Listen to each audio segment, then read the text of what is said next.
It was in September of 1194, during the reign of King Richard the Lionheart, that a simple unnamed writ was issued across the realm dealing with crown pleas or any legal cases which directly involved the crown at the level of the county. Article 20 of this writ specifically ordered that, in every county 3 knights and 1 clerk are to be elected as keepers of the pleas to the crown. As the monarch often profited from crown pleas, it became financially beneficial to the crown to involve itself in any case in which a connection could be found, no matter how tenuous.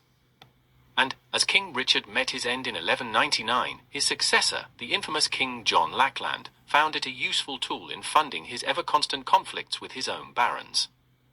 And as a result, from this single writ issued at the end of the 12th century, the coroner as an kingdom-wide office but located at the county level came into existence.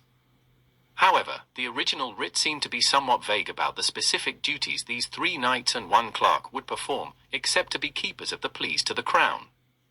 But what exactly were considered to be pleas to the crown at the beginning of the 13th century? That too is vague, but what is known is that by the middle of the century, the duties of the coroner were much more clear.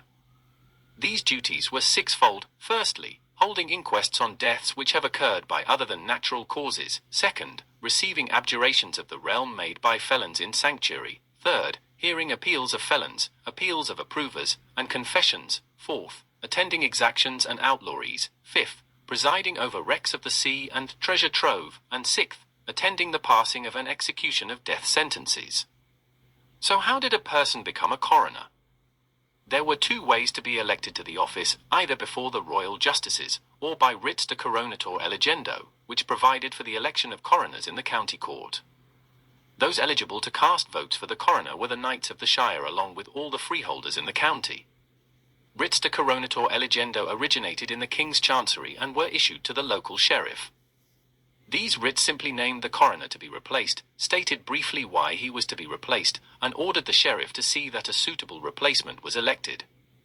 The newly elected coroner then kept the office until he died or was found to be unqualified. Learn more in the book The Medieval Coroner, a brief examination by Robert D. Flynn, now available in paperback on Amazon. It is well researched and easily readable and makes a great gift for anyone interested in medieval history. Buy it now on Amazon.